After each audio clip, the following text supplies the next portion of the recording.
ଥରେ ସନ୍ଥ ଏକନାଥ କଣ କରିଛନ୍ତି ଆଜ୍ଞା, ଯାଉଛନ୍ତି କୋଉଠିକି, ଏଇ ଶ୍ରାବଣ ମାସରେ ଭୋଲେବମ।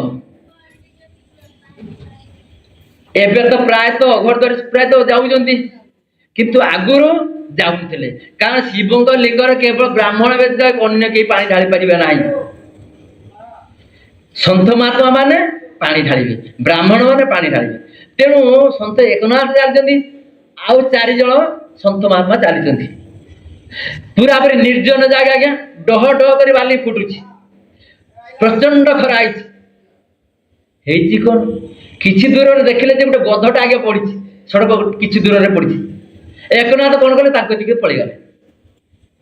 ଇଏ 4 ଜଣ ପଳେଇଗଲେ। ଏଇ 4 ଜଣ କଥାବାର୍ତ୍ତା ହଉଛନ୍ତି। ଇଏ ଜଣକ ଭକ୍ତ ଜଣକ ଗଲେ ଗଧ ପାଖକୁ, ଆଙ୍କୁ କଦାପି ମନ୍ଦିରକୁ ଏଲାଉ କରିବା ନାହିଁ, ବୁଝିପାରିଲେ ନା, ତ ପଳେଇଗଲେ। ଯଦି ଇଏ ଗଲେ, ସିଏ ତାଙ୍କର ମନ୍ଦିରକୁ ପଳେଇଗଲେ ଆଜ୍ଞା। ଏ ଏକନାଥ କଣ କଲେ, ଦେଖିଲେ ଯେ ଗଧଟିର ମୁମୂର୍ଷ ଅବସ୍ଥା, ଅର୍ଥାତ୍ ସେ ପାଣି ପାଇ ପାରୁନାହାନ୍ତି, ପାଣି ବି କଳରେ ଆତ୍ମାଟା ଛଟପଟ ଛଟପଟ ହଉଛି ଆଜ୍ଞା। 4 ଚତୁର୍ଦିଗକୁ ଲକ୍ଷ୍ୟ କଲେ ଆଜ୍ଞା, କେଣେ ପୁଷ୍କରିଣୀ ପାଇଲେ ନାହିଁ। କଣ କଲେ ମା ବାପା ମାନେ, ସେଇ କଳସୀରୁ ପାଣି ଗଡେଇକି ଦେଲେ। ଯିବ 2ଟା କଳସୀ ପାଣି ଖାଇସାରିଲା ପରେ ଏକନାଥ କହୁଛନ୍ତି, ମୋର ଆଜି ମନସ୍କାମନା ପୂର୍ଣ୍ଣ ହେଲା।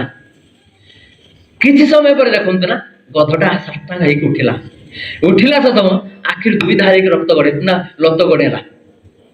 କାରଣ ସେ ଚିନ୍ତା କଲା ଯେ କେବଳ ଆହାରି ଦେଇକି ମୁଁ ଆଜି ବଞ୍ଚିଗଲି ନେ। ଆଜ୍ଞା ଦେଖନ୍ତୁ ନା, ଯେତିକି ଏତେ ଘଟଣା ହେଇଛି, ଗଧ ତାର ଆସ୍ତେ ଆସ୍ତେ ଆସ୍ତେ ଆସ୍ତେ ପଳେଇଗଲା ଆଜ୍ଞା। ତାପରେ କଣ ହେଲା, ଯେତେବେଳେ ସନ୍ଥ ଏକନାଥ ପଛେଇ ବୁଲନ୍ତି, ଘୁରିକି ଚାଲନ୍ତି, ଟିକେ ଠିକ ଘୁରି ପଡିଛନ୍ତି। ହେଇଛି କଣ ନା, ଦେଖିଲେ କିଏ ନା, ସ୍ୱୟଂ ଶିବ ପାର୍ବତ୍ୟ ଚତୁର୍ଦ୍ଧାମୂର୍ତ୍ତି ଛିଡା ହେଇଛନ୍ତି। କହିଲେ ରେ ଭକ୍ତ, ମୁଁ ଏତିକିରେ ସନ୍ତୁଷ୍ଟ, ମୁଁ ପୂଜାରେ ସନ୍ତୁଷ୍ଟ ନୁହେଁ।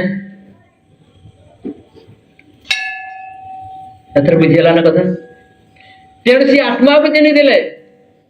ତେଣୁ ଆପଣ ଆତ୍ମାକୁ ଚିହ୍ନନ୍ତୁ ନା, ନିଶ୍ଚିତ ଭାବରେ ଆପଣଙ୍କର ମନସ୍କାମନା ପୂର୍ଣ୍ଣ ହବ।